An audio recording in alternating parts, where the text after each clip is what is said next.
Hi అండి, అందరూ ఎలా ఉన్నారు? బాగున్నారా? నేను కూడా బాగున్నానండి.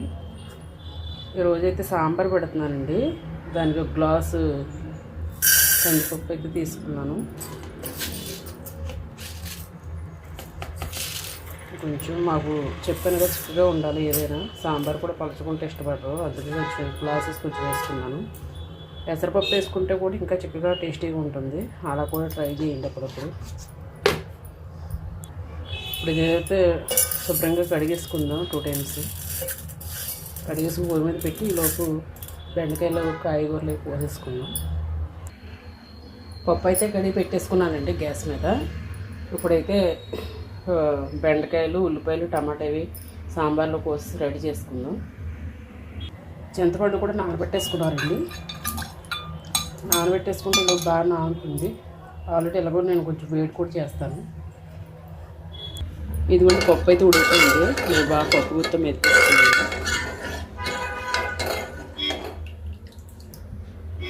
ఇప్పుడు ఇందులో అయితే ముక్కలు కోసుకుని ముక్కలు వేసేసుకుందాం.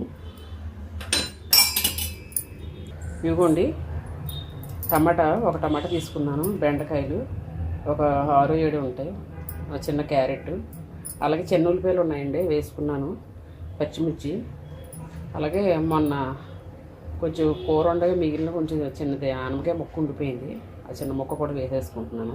ఇవన్నీ ఇప్పుడు ఆ పప్పులో వేసేసుకుని ఉడకబెట్టుకున్నామండి. ఇవి కొంచెం ఉడికిన తర్వాత అప్పుడు పులుపు వేసుకుందాం.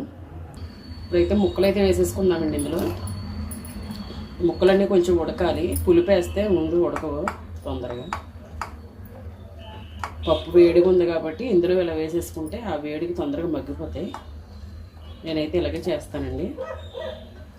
కొంతమంది విడిగా ఉడకబెట్టి మళ్ళీ పప్పు వేసి ఇవన్నీ చేస్తారు, నేను అలా చేయను. ఇంకా డైరెక్ట్ పప్పులోనే ఉడకబెట్టేస్తాను, టేస్ట్ వస్తుంది అది. ఇలా వేసేసుకొని ఒకసారి కలిపేసుకున్నాం.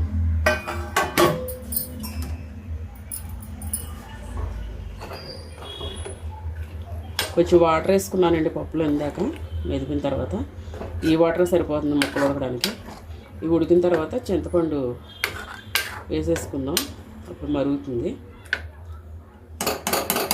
ఇదిగోండి, చింతపండు కూడా నేను వేడి చేసి పెట్టుకున్నాను, తొందరగానే వచ్చేస్తుంది గుజ్జు అంతా.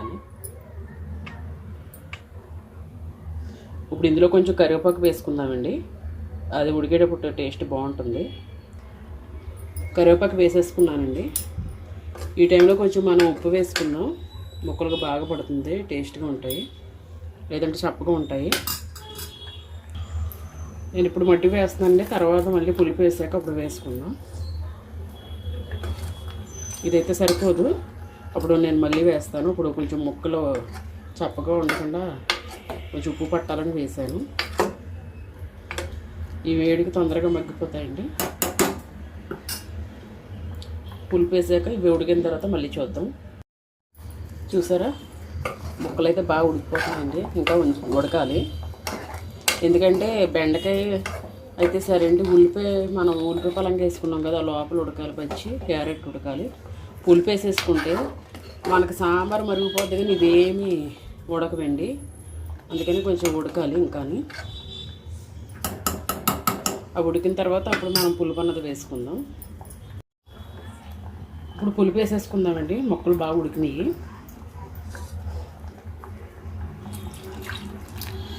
ఇంకా వాటర్ పడుతుంది, వాటర్ కూడా వేసుకుందాం.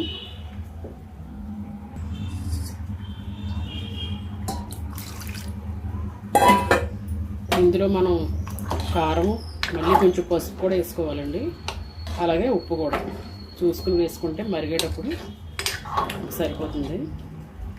ఈ టైంలో అన్నీ వేసుకోవాలి, మొక్కలకు బాగా పడతాయి. కొంచెం వాటర్ వేసేసుకొని మరగాలి కాబట్టి కొంచెం కొత్తిమీర, కరివేపాకు వేసేసుకొని మరగబెట్టుకుందాం.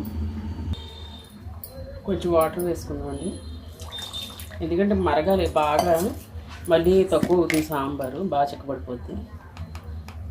అలాగే ఇందాక వేసుకున్నాను పప్పు ఉడకబెట్టేటప్పుడు, ఇప్పుడు కొంచెం వేసుకుంటే సరిపోతుంది. అలాగే కొంచెం కారం కూడా, దగ్గర సాంబార్ పొడి ఉంటే వేసుకోండి, మరిగేటప్పుడు వేసుకోవచ్చు, కొంచెం మంది దింపేటప్పుడు వేసుకుంటారు, నేను మరిగేటప్పుడు వేస్తాను కారం. అలాగే కొంచెం ఉప్పు చూసి ఉప్పు కూడా వేసుకున్నాం. కొంచెం ఉప్పు వేసుకున్నాము, సరిపోతుంది. ఒకసారి కలిపేసుకుందాం. కొంచెం హైలో పెట్టుకుందాం. ఇది మరిగే వరకు హైలో పెట్టుకుని తర్వాత మరిగేటప్పుడు తగ్గించుకుందాం. ముక్క కూడా ఇంకా ఉడకాలి, ముక్క ఉడకాలి, బాగా మరగాలి. అప్పుడే సాంబార్ ఎంత మరిగితే చారైనా సాంబార్ని ఎంత మరిగితే అంత టేస్ట్ వస్తుంది. సిమ్లోనే మరగబెట్టుకోండి. ఒకసారి పొంగింది అనుకోండి, అది పొంగిపోతే ఇంకా ఉన్న టేస్ట్ అంతా పోతుంది. అందుకని పొంగకుండా జాగ్రత్తగా మరగబెట్టుకోండి. కొంచెం అదిగోండి కరివేపాకు వేసుకుంటున్నాను. కొంచెం కొత్తిమీర అండి, కొత్తిమీర కూడా వేసుకుందాం. మరిగిన తర్వాత మళ్ళీ కొంచెం వేసుకుందాం. ఇప్పుడు బాగా మరుగుతుంది కాబట్టి టేస్ట్ వస్తుంది ఇందులో దిగి, సారం అంతా ఫ్లేవర్ కూడా బాగుంటుంది. అలాగే కొంచెం సాంబార్ పొడి అండి,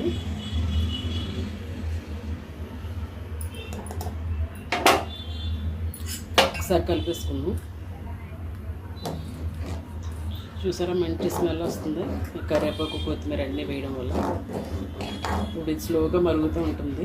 ఈలోపు మనం ఆల్రెడీ గోరుచిక్కుడుకి కొబ్బరి వేసి ఫ్రై చేస్తున్నానండి ఇందులో కాంబినేషన్.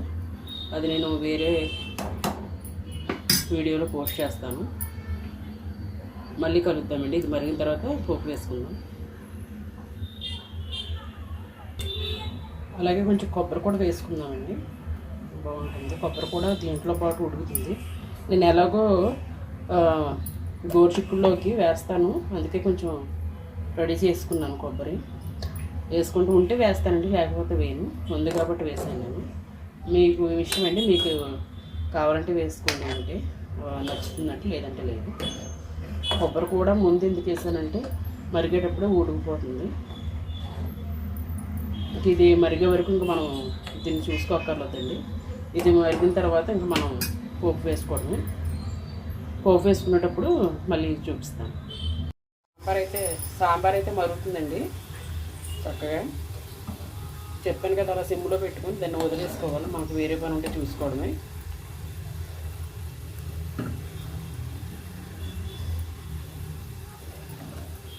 ముక్కలన్నీ చూసారా ఎంత బాగా ఉడుకుతుంది. చారు సాంబార్ ఎంత ఉడికితే అంత మంచిదండి, ఎంత మరిగితే అంత మంచిది, చాలా టేస్ట్ వస్తుంది. ఇందులో నేను వేయాల్సిన అన్నీ వేసేసాను. తాలింపు తప్ప మనం చేయాల్సింది ఏమీ లేదు. ఇంకా కొంచెం దగ్గర పడాలండి సాంబార్ అన్నది.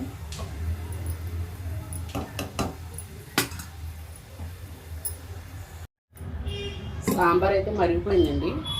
ఇంకా పోపు వేసేసుకోవాలి.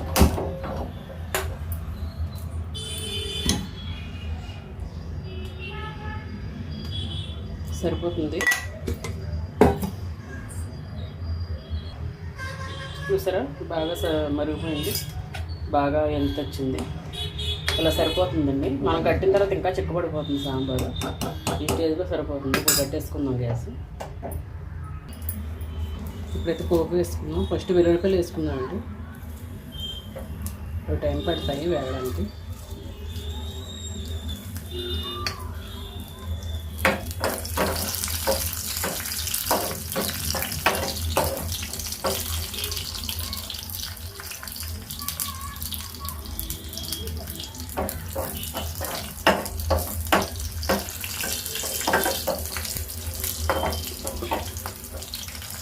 ఇప్పుడైతే ఎండుమిర్చి, జీలకర్ర, ఆవాలు వేసేసుకున్నానండి. నేను పప్పులు అయితే వాడను. పచ్చెనపప్పు, సాయమినపప్పు ఇలాంటివి నేను సాంబార్కి వాడినండి. కట్టేసుకున్నాం. ఇప్పుడు కరివేపాకు వేసుకున్నాం.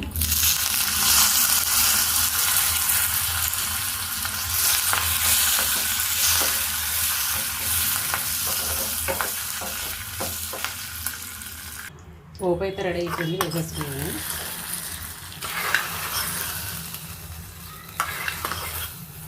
ఒకసారి మూత పెట్టేసుకోండి. తీసి ఒక 5 నిమిషాల తర్వాత తీసి కలుపుకుంటే ఫ్లేవర్ అనేది బయటకు పోకుండా ఉంటుంది. ఇప్పుడు ఒకసారి చూసుకుందాం.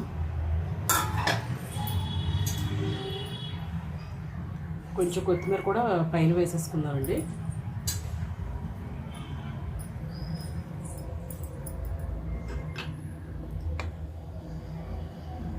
చూసారా గుమ్మగుమ్మలాడే సాంబార్ రెడీ. పోపు వేసుకున్నప్పుడు మాత్రం మీరు ముందు మూత పెట్టుకోండి, ఆ ఫ్లేవర్ అన్నది బయటకు పోకుండా ఉంటుంది.